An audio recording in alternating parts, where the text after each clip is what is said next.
So like there's utility involved in this. And it's not just the fact that, of course, any blockchain could do that.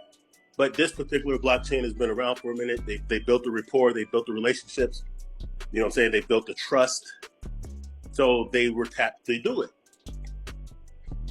So, you know, to me, I think that banks in the United States will be more likely to use that, especially because we're probably a couple of years from a central bank digital currency, right? We're probably not going to see one for a minute.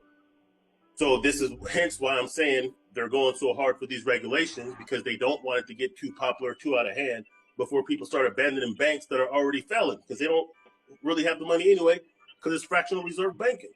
So they don't have to have all the money. That's why SBV and all these other banks fail. Why? Because they don't really have all that money, and they use your money to invest in other things. The same way FTX failed. FTX isn't unique to how they operate.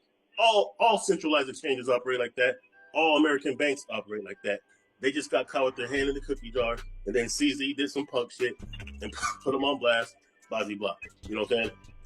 So it's all a game. But we have 8 billion people in this world, right?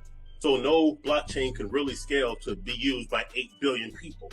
Hence, we have several different blockchains, several different cryptos. 99% of them are garbage. Let's keep it a buck. Not that you can't make money off them, but 99% of them are garbage. But there's a handful of them that can be used, and people are going to select what makes more sense for what they're trying to do. So the potential for XRP is great, because we only have a 2% market penetration in crypto overall globally. Think about that. All right, not 2%.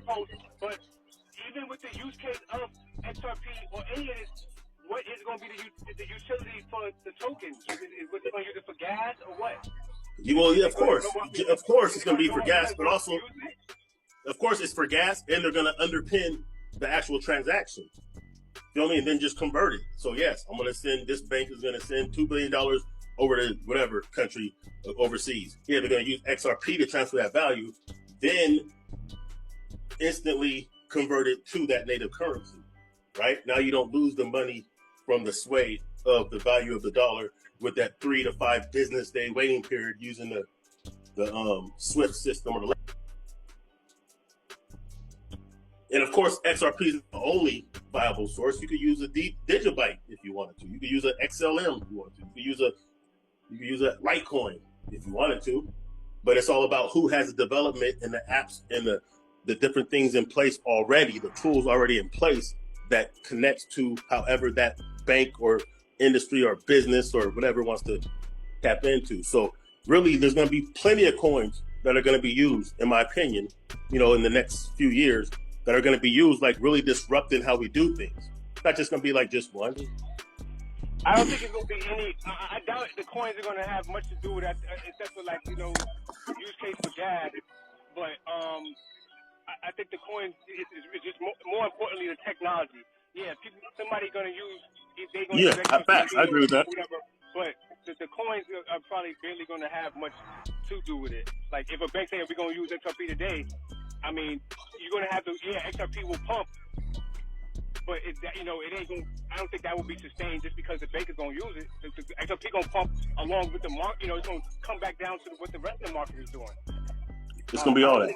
It's going to be all that. I don't know how it can be, but it can be, because the banks that want to use it, they're going to have to buy that coin in order to actually use it to transfer value.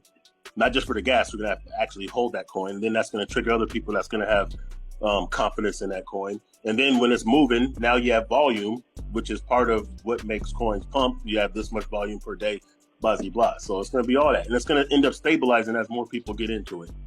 You know what I'm saying? But, this is all speculation at the end of the day. I'm just kind of going by what kind of makes sense.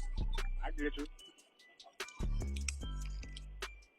Nah, I mean, that's what we're doing is speculating. That's the bull case coming from. You ain't got to be a maxi, but XRP holders that want to see it do well, obviously, right? Yeah, and let's just say this: if it does get to the last all-time high or surpass, that's a pretty good pump from where it's at. So even if you dump it once it gets to $4, whatever, you're getting the money out. You know what I'm saying? Like, I know where to take profits out generally. You know what I'm saying? So either way, I'm fucking with it. Yada. That part.